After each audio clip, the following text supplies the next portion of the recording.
I've made several crosses in the past, but today we're making the best one yet. Check it out. Oh wait, it's blurred. You gotta watch to the end of the video. Well, without further ado, let's get into it. Okay, so we have here a little issue. We got a big chunk of brass and no way to easily melt it because it's got a bunch of steel bolted on here. So what we're doing is we're unscrewing the stuff that's holding it in. Look at that. That's nasty. Real nasty. Oof. I don't remember what a pain this was. I've taken these apart. They're not fun. Okay, so I have these tongs. They used to be nail clippers. They would bite the heads off. Oh, wait a minute. What the heck? The flip. Okay, so apparently this is working easier than I expected. And we will have this off in a few moments. Oh, that's surprisingly easy. So we got our brass off. And we just need to break this into a bunch of little pieces, get all the steel out. Yeah. All right, so now we're gonna break this up. I think what I'm gonna do is I'm gonna set this like that and then swing.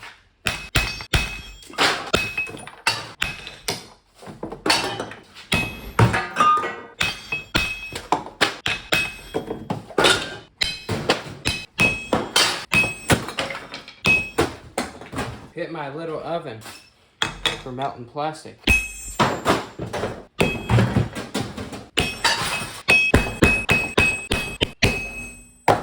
No wonder my last anvil broke. Ah ha ha! Brass, sweet brass. This might be enough.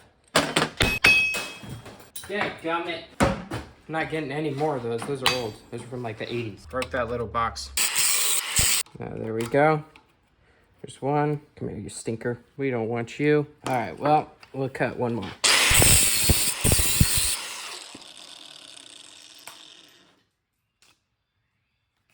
There we go. I should have just unscrewed it and then angle grinded.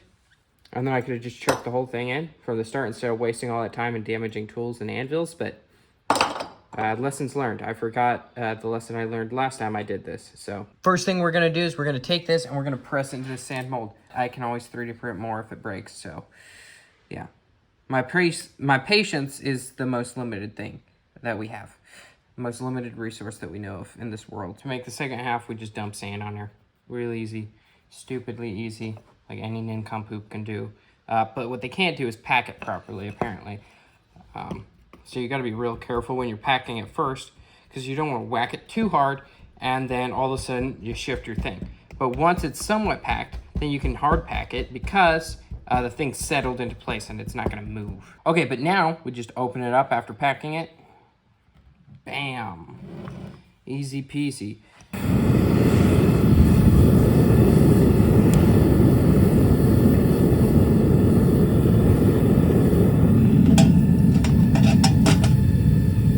Alright, so if you look right here, you can see we have molten metal in there. Fortunate.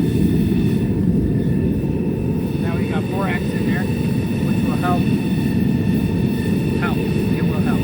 Okay, so right now we have death smoke coming out, which is the zinc fumes, which is my own dang fault.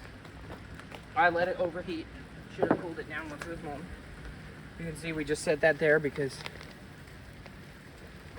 ideally we will avoid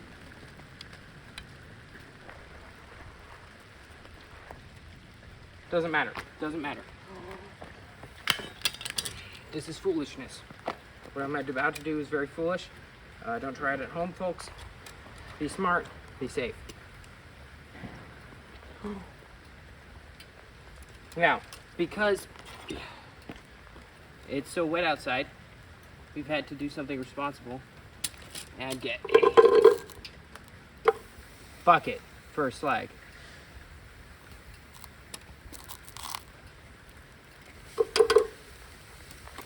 And, okay, so, and now we pour.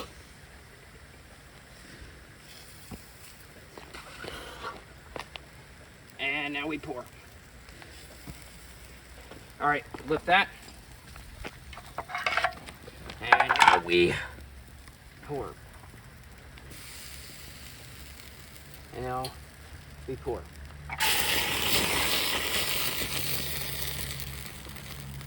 Okay, so that was actually a pretty darn good pour, considering the fact that it was open. Open pours are so dangerous and scary. And they're so easy to mess up. Luckily, it didn't mess up. Oh, look, it's still molten. It's not usually happening. Usually it's cool by now. What about this? Is this molten still? It's still soft, so we're not kind of stuck out here in the rain. Cursed. I think that's a chunk of copper pipe, but it could be steel. I don't know what that is, but there's something in there. There might be something bad in this ingot. We'll find out eventually. I know this thing sort of worked. So, hopefully Jesus worked out better than this.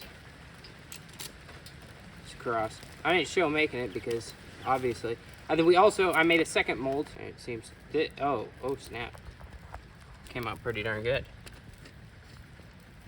Now all we need to do is, I really don't want to do this out here in the rain because if this stuff gets, oh, shnikey, did you see that? The wind likes to shake water from the tree.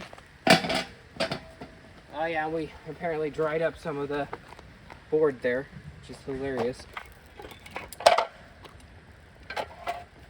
We actually got our nice brass bar. Very nice, actually, all things considered. Oh, look, we got a puddle over here. We'll put it in the puddle, see what happens. Who's in the puddle? Hilarious.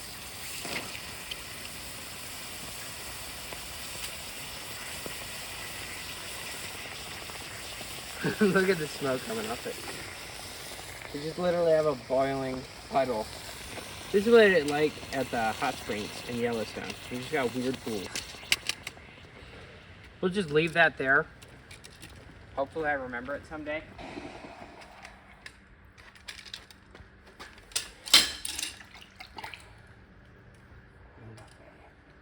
Ooh. Yeah, that came out pretty dang good. All right, so we have these very hot molds right here. Woo! Hot, like really hot. Hot. Hot. All right. Look what we have here. That one looks perfect. Let's see about this one. Does this one look perfect? Well, neither looks perfect. Obviously, there's no such thing as perfect in this world, but pretty darn good. Really all a man can ask for. All right, so now we're dunking them.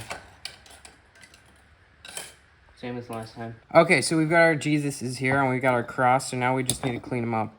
First thing I'm gonna do, separate Jesus from the sprue. Okay, so I just broke it off. That's probably not the smartest thing to do. So, yeah, we've got two. One of these is like stupidly high quality. The second one I made, amazing. Second one, not so amazing, but still usable. Well, first one. The second one's great. First one's not so great. Of course, that doesn't matter because we also have a crappy cross, which it's going to take a bunch of cleanup. Doesn't look very good, and it's just a test anyway to see if we actually can nail the two things together with copper pins, but we'll see. We'll just snip off defects here and there. Okay, so the worst one is for me. This one's going to be a wedding gift for my homie. So, yeah.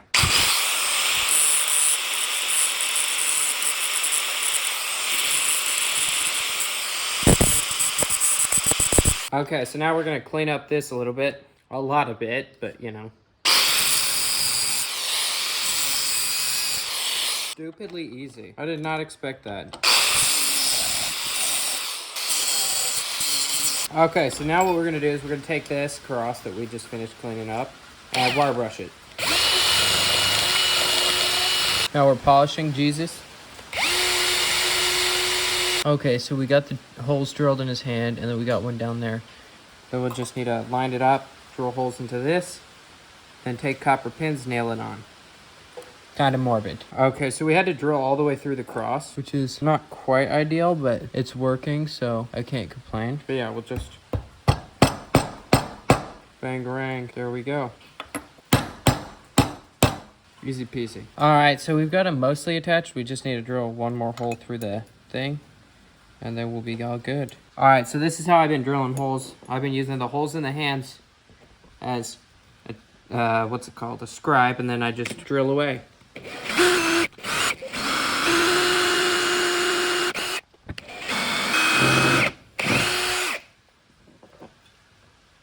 There we go. All the way through. Took a little bit, but we got it. Take this little thing, stick it through the back.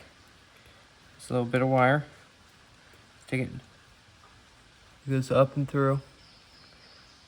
We bend it back like that. Like that'll be better.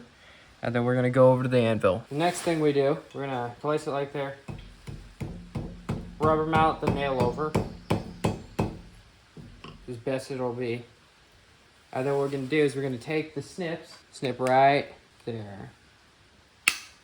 There we go. And now, our beautiful Jesus on the cross. Beautiful, beautiful. And with that, our thing is complete, and we've got it totally done. It's super shiny and awesome.